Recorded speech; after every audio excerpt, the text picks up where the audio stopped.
Greetings everyone, welcome to Advanced. This game was played in US Chess Championship 2025, and with the white pieces we have Fabiano Caruana played spectacularly in Grand Chess Tour, won the entire event, and he's facing off against Grigoriy Oparin. He's his second, and I don't know what it is with the players in their seconds whenever they face off. It's absolutely either crazy match or they tend to lose the game, like happened between Magnus and his second, or Gukesh and his second, and now Fabi is facing off against his second, that too in the first round. So let's see what happens here. So without further ado, let's start with this game. Here Fabi starts with d4. We have knight to f6, c4 now, e6, and knight to c3. Now, do we go into the names of Indian? Yes, we do. Here, bishop to b4 was played, and we have queen to c2. There's the classical variation, d5 now, and now just a3, pushing the bishop back, either asking you to move the bishop, but normally we see a trade, bishop captures, b captures, and just c6 now. And here we have knight to f3, b6, b6. This is the Noah variation of Nimzo Indian, and here we have bishop to g5, h6, pushing the bishop back, bishop to h4, and knight bd7. So what do you do in this position? Here, e3 was played, just making some room to develop that bishop, and most likely castle. Here castles were played by black, and here just g4, and g4 is a beautiful move in this position, asking black, what are you going to do about that attack that you're gonna have to face? I don't mind, because my king is still in the center and you don't have anything going on in the center. And the best move, if you want to know, in this position is rook to e8. Simply just not caring about it at all, because you're placing the rook in a very nice place where it's actually against the white king, and you're not going to castle queenside. Obviously you're not going to castle kingside.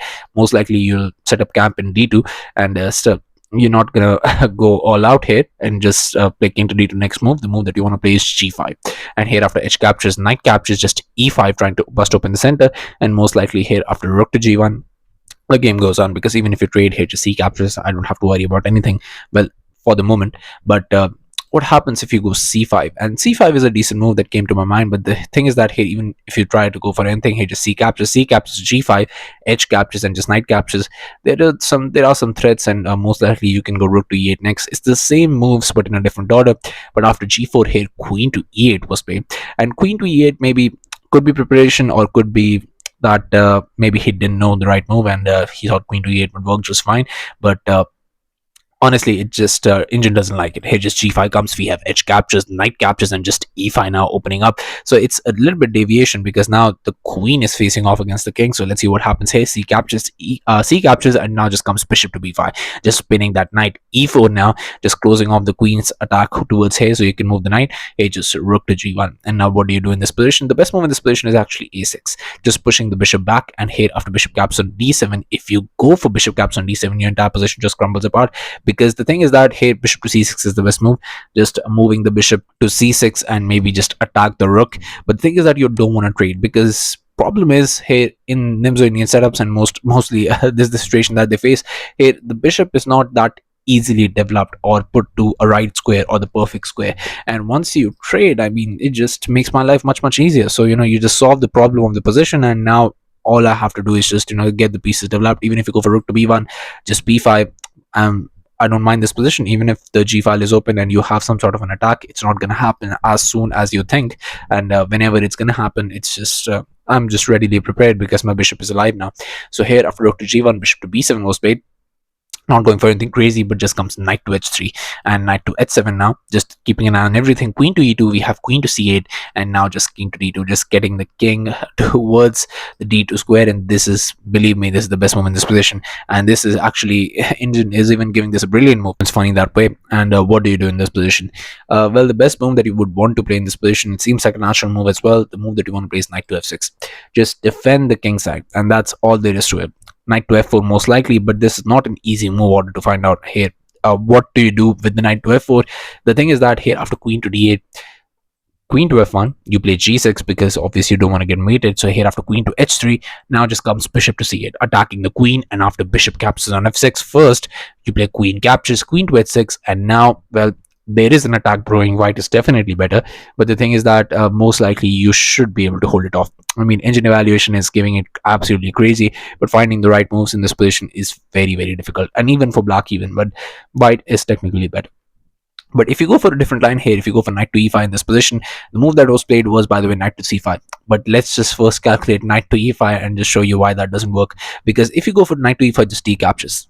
As simple as that. Because here, queen caps on h4, h3 does not work because queen to h5, and here after g6, now you play rook captures on g6, and after f captures, queen captures on g6, and now what do? King to h8, a calm but deadly move. We have rook to g1, and there is nothing that you can do. If you try rook to g8 in this position, then just comes bishop to f6 check, knight captures, queen captures, and here if you go for king to h7, just beautiful move, a deflection tactic, bishop to d7, and you cannot capture. If you capture, queen caps on d7, queen to h4 is the checkmate that would have appeared on the board. But we saw a similar line here after king to d2, knight to c5 was played, just trying to go for the same line. But I mean, Fabi is absolutely ruthless. He does not miss. Here, d caps on c5 was played. Queen captures on h3, but queen to h5, going for the same lines. Here, g6 was played. And honestly, this works. I mean, even if you want to go for this right now, rook captures, f captures, and finally going for queen captures, it's the same idea even now. Just go for rook to g1 and it's completely over. There is nothing that you can do. But after g6, Fabi throws in a very nice thing. He goes for c6 first and just moves the bishop out of the way. A bishop to c8 was played. Rook captures on g6. Finally, Fabi goes for it. F captures, queen captures on g6, king to h8, and finally here rook to g1 was played. We have bishop to g4. Maybe just trying to survive here, but just rook captures on g4. There's nothing you can do. Rook to f7 was played, just maybe trying to get Fabi to capture that so you can capture this. But hey, just bishop to g3 was played, and it was on this move, on just move 27, that Grigoriy Oparin resigned the game, and Fabi created this masterpiece of a game that just lasted only for 27 moves, and he was able to get this amazing attacking miniature. And the thing is that maybe you think you can try to survive in this position. Let's say you play rook to e7, it's actually a mate in 3, because now bishop to e5 check. It's a very nice deflection tactic. If you capture this, you just get mated. So maybe just defense here, but after bishop captures rook here, this is just basically checkmate. So there is nothing you can do. Here, Grigoriy Oparin realized that, and Fabi did as well. And here, Grigoriy resigned the game, and Fabi absolutely created this amazing game. So yeah, thank you all for watching. I'll be coming back with some of these amazing games. Stay tuned to the channel, stay updated, and I'll be seeing you guys very soon. Thank you very much for watching.